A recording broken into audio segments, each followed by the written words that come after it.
Jadi teman-teman sebenarnya kita semua terkonek dengan energi, cuman nggak sadar aja terkonek dengan energi. Handphone aja terkonek dengan energi, masa bisa nonton kan? Iya, semua kan by energy. Hanya selama ini kita nggak sadar, gitu. Jadi ada orang yang sudah pernah hidup dan kemudian meninggal, itu kita sebut entitas. Ada juga entitas dari orang, intensi dari pikiran orang.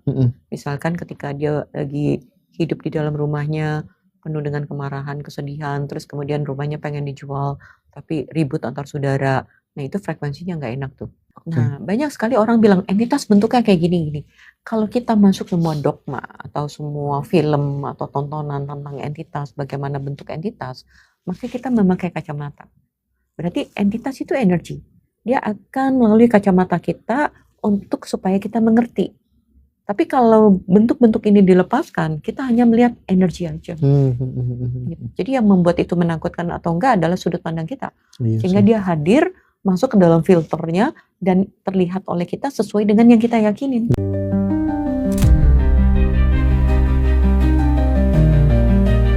Enlightenment seorang Nabi Muhammad ini kaitannya ternyata sama kemanusiaan gitu. Perjalanan cerita itu sampai di dunia dewasanya itu udah masuk pelajaran filsafat tuh, Ndra. Spektrum ateis itu beda, dari mulai ateis yang paling santai sampai ateis yang paling radikal juga ada.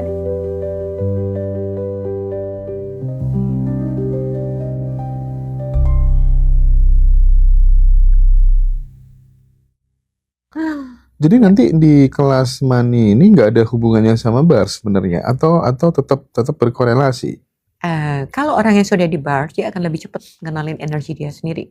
Tapi kalau yang belum pun, di dalam kelas money itu ada teknik yang ada di dalam kelas bars, ya kayak clearingnya yang tadi kayak Pak Trisni bilang, ada clearingnya yang dimana untuk melepaskan energi yang dengan intensi gitu ya, kayak intensi, oke, aku ada berat nih di sini, aku bersedia untuk melepaskan. Nah, ada intensi di situ, dilepaskan, cuma pakai teknik itu aja sih. Gitu, itu ada. Tapi kenapa sesinya Zoom-nya sampai beberapa kali? Wow, Zoom-nya sampai beberapa kali. Karena biasanya saya gali banyak, terus yang tadi termasuk dengan tubuh, termasuk relasi kita dengan orang tua. Misalkan kita ngelihat orang tua itu mengorbankan diri dia atau hidup dia, akhirnya kita hidup itu mengorbankan. Termasuk dalam keuangan, dalam relasi, mengorbankan perasaan, mengorbankan apapun gitu. Atau orang tua kita hidup penuh dengan kesedihan gitu. Akhirnya kita bersama dengan uang juga sedih, bersama dengan relasi sedih, bersama dengan usaha kita jadi sedih. Karena kita nggak sadar fondasi-fondasi itu. Nah, jadi banyak banget sih Mas sebenarnya.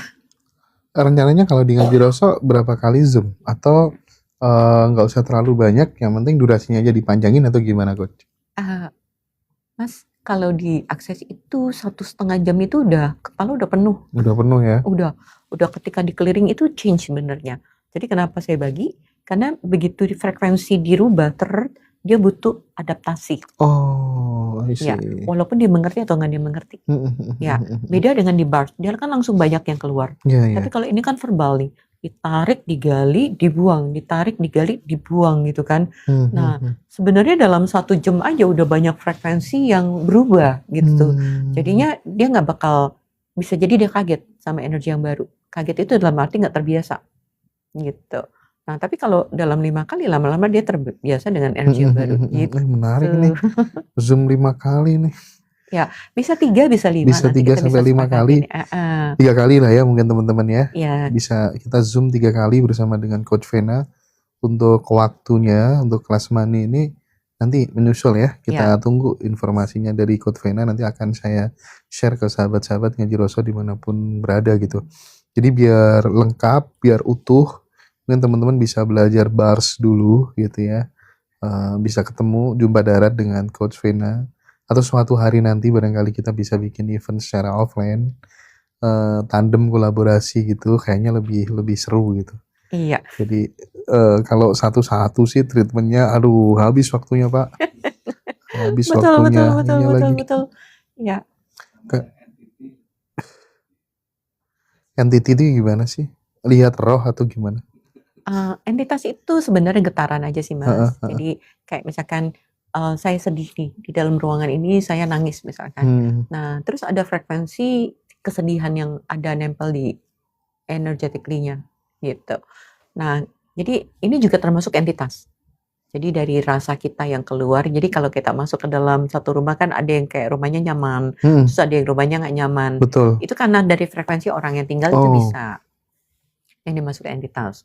Yang kedua, dari orang yang pernah hidup kemudian dia pergi meninggalkan tubuh. Nah, sebelum dia meninggalkan tubuh, saat-saat dia sebelum meninggalkan tubuh, kadang-kadang itu mungkin yang dibilang di agama untuk melepaskan.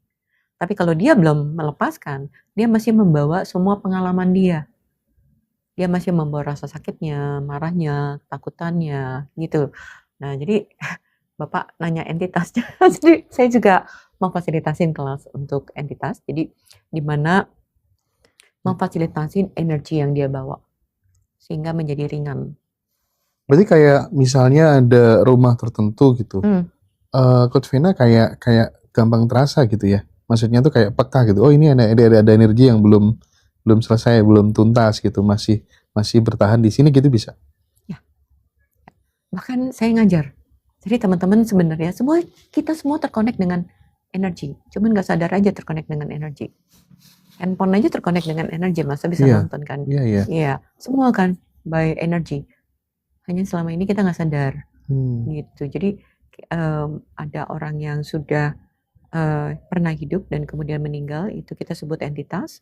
Ada juga entitas dari orang, intensi dari pikiran orang. Misalkan ketika dia lagi hidup di dalam rumahnya penuh dengan kemarahan, kesedihan, terus kemudian rumahnya pengen dijual, tapi ribut antar saudara. Nah itu frekuensinya nggak enak tuh. Nah, itu juga kita bilang entitas. Itu yang disebut sebagai entitas gitu. Semua ya, entitas. Manifestasi dari energi itu. Entitas adalah keberadaan energi. Even itu adalah hasil kehidupan seseorang sebelumnya ketika mati atau kemudian yang masih hidup. Betul, ya, menggumpal menjadi beyond di lingkungan rumah itu gitu ya, dalam rumah itu. Nah, cara netralinnya gimana? Ada tekniknya. Jadi kita mesti kenalin dulu energinya apa, terus bagaimana cara menetral energi yang A. Kalau kita ketemu B, caranya gimana gitu loh. Jadi ada frekuensi, kita mesti kenal frekuensi energinya. Gelombangnya itu simple kok sebenarnya kita kenalin. Kalau energi marah diapain, kalau energi trauma diapain dulu gitu. Terus kalau misalkan energinya masih kayak stuck atau rasa sakit perlu diapain dulu gitu loh. Ya. Kalau di ruangan ini energinya gimana? Ya, Mas bisa ngerasain sendiri kan, kayak yaki-yaki dikit gitu kan ya, kayak ada energetically yang gitu sedikit gitu ya. Nah mungkin entah pegawainya yang lagi kerja, mungkin lagi sedih, dia bawa kesedihan ke sini. Gitu ya? Atau lah, iya kan semuanya ini hilir mudik kan datang kan. Mungkin yang nginep, dia lagi vacation, lagi stres, mau hilangkan stres, so stresnya dibawa di dalam ruangan. Orang yang bekerja, belum lagi tamu yang datang dan pemilik gedungnya, dan mereka yang mungkin ngecat atau mereka nempel wallpaper atau yang bikin furniture. Semua kan ada intensi, Mas. Nah, intensi itu jadi satu. Nah, itu dibilang entitas. Jadi entitas itu adalah keberadaan sesuatu. Bisa dari orang yang hidup dan kemudian dia meninggal, berarti ada keberadaan energinya. Bisa dari yang tadi intensinya, dari orang yang melakukan, membuat, itu ada energinya. Jadi kita perlu mengenalin energi-energi. Nah, misal nih ruangan ini habis dipakai bunuh diri orang gitu, otomatis kan mesti nggak beres nih secara energi gitu. Iya. Nah, gimana kalau Coach Vena misalnya ada hal seperti itu gitu, terus apa yang dilakukan? Oke, pertama niatan saya ketika datang, saya bukan ngusir, tapi ketika saya datang memberikan kesadaran pada entitas bahwa dia punya pilihan untuk melepaskan. Pilihannya maksudnya melepaskan rasa sakit, rasa marah, rasa sedih, rasa frustasi. Gitu. Dan ketika biasanya kita connect dulu, apakah entitasnya juga bersedia, dan niat kita bukan untuk ngusir, tapi niat kita ngebangun pada kesadaran bahwa kamu nggak perlu lagi di dalam energi rasa sakit itu, rasa marah. Gitu kan. Bisa jadi orang bunuh diri karena marah, frustasi, nggak ngertiin dia, kebenciannya dia sama kehidupan ataupun sama diri sendiri. Jadi kita mesti tahu juga frekuensi energinya. Itu bisa langsung dapet kok, gitu, langsung tahu. Pakai bahasa apa, Coach Vena? Kalau komunikasi sama entitas kayak gitu kan kita nggak tahu ya, yang bunuh diri di sini nih orang apa nih? Ya. Pakai bahasa apa? Energi kan nggak menggunakan bahasa, Pak. Tahu aja. Ya berarti untuk mengirimkan pesan itu secara energetically itu gimana? Jadi energi lagi kita.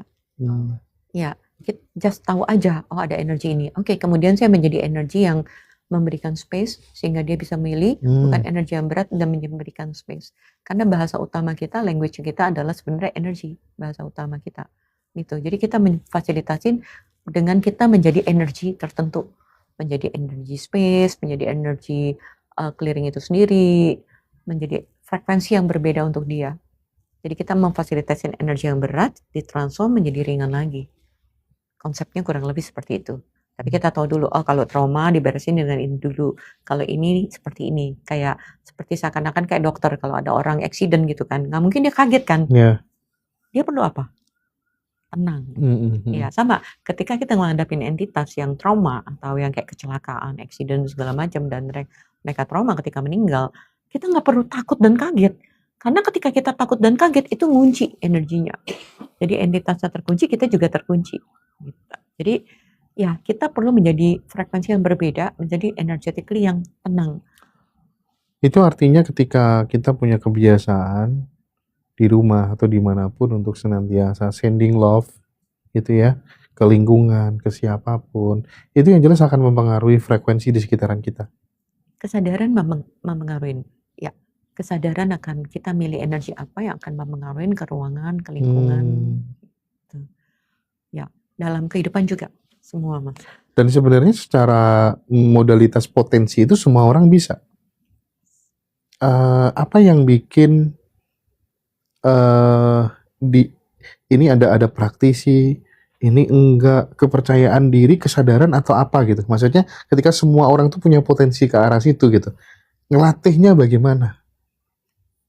Pertama adalah dia mau atau tidak. Oke. Karena yang bisa buka diri dia untuk berkembang adalah diri dia sendiri. Kita nggak bisa dong membuat orang untuk ya pertama adalah dia membuka diri untuk mau tahu, dan disitulah dia tahu. Kayak Pak Tri mau membuka diri dia untuk tahu, makanya dia akan ketemu dengan banyak tools, banyak hal untuk membuat dia jadi tahu. Oke. Kedua, kita membuang keraguan bahwa kita tuh nggak tahu. Kita selama ini dididik untuk tidak tahu, tapi kita nggak sadar bahwa kita tahu. Misalkan anak kecil ya, kalau kita ngomong tentang uang, ketika anak kecil minta uang sama orang tuanya, terus orang tuanya bilang nggak ada duit, tapi anaknya kayak tahu aja, enggak, dia bohong gitu. Saya tahu. Yeah. Itu energi. Tapi dari entitas seperti itu tuh, kalau dari pengalamannya Coach Vena, dia bisa nggak sih sentuh kita secara physically gitu? Ada yang punya getaran tertentu bisa sentuh secara fisik sampai memindahkan segala macam. Ya vibrasinya tertentu dia bisa. Bahkan terkadang katanya ada yang bisa menjelma jadi suaminya sampai kemudian tidur bersama. Itu gimana Coach? Menjelaskan fenomena itu Coach? Karena sebenarnya mungkin yang saya tahu dia bukan menjelma ya, mungkin ya, tapi saya nggak tahu nih karena saya nggak mempelajari tentang menjelma. Bisa jadi entitas itu masuk dalam tubuh kita. Tanpa kita sadarin, entitas masuk dalam tubuh sehingga kita tidur dengan seseorang, tapi kamu bukan tidur dengan entitas yang kamu tahu, tapi dengan entitas yang berbeda. Kenapa? Karena kita jarang merespon sama tubuh. Kita jarang aware sama tubuh. Kita check out. Jadi another entitas datang. Ya masuk akal tuh. Ya, kita sering check out, sering nggak bahagia dalam hidup. So kan kalau orang bilang jangan ngelamun gitu. Ya, dan rata-rata yang ngalamin hal-hal kayak gitu kan orang-orang yang sorry itu hidupnya susah. Iya. Iya kan? Iya. Rata-rata. Susah dalam dia memandang. Nah, banyak sekali orang bilang entitas bentuknya kayak gini-gini. Kalau kita masuk semua dogma atau semua film atau tontonan tentang entitas, bagaimana bentuk entitas, maka kita memakai kacamata. Berarti entitas itu energi. Dia akan melalui kacamata kita untuk supaya kita mengerti. Tapi kalau bentuk-bentuk ini dilepaskan, kita hanya melihat energi aja. Jadi yang membuat itu menakutkan atau enggak adalah sudut pandang kita. Sehingga dia hadir, masuk ke dalam filternya dan terlihat oleh kita sesuai dengan yang kita yakinin. Iya, kalau soal terlihat secara bentuk, ya itu kaitannya sama apa yang kita tonton juga kali ya. Iya. Apa yang kita tonton. Yang kita tahu. Makanya bentuk hantu jadi beda-beda gitu bentuk ya, sesuai dengan belief dan apa yang pernah data yang masuk ke dalam otak kita kan. Ya, makanya data yang masuk itu seperti kacamata kita, sehingga entitas itu datang sesuai kacamata, berubah sesuai kacamata yang kita mau lihat. Tapi kalau kita nggak punya ini, dia just netral. Oke. Seru ya Pak Tris ya. Ya, jadi tuh teman-teman obrolan kita pada kesempatan kali ini. Aku nanti tak minta lah di bars 15 menit dulu ya. Boleh. Mumpung ketemu sama coachnya langsung gitu.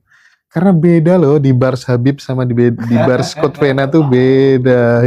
Beda Pak Tris. Serius.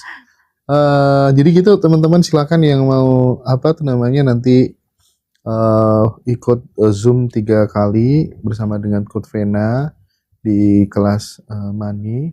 Silakan nanti join, hubungi admin Gaji Roso. Terima kasih banyak Coach Vena atas waktunya. Ya, sama-sama. Nanti kita pilih tanggalnya, terus nanti di-share ya di admin. Nanti aku kirim flyernya sama captionnya. Dan sampai jumpa lagi ya teman-teman semuanya. Thank you guys. Terima kasih sudah diundang. Terima kasih Pak Trisno.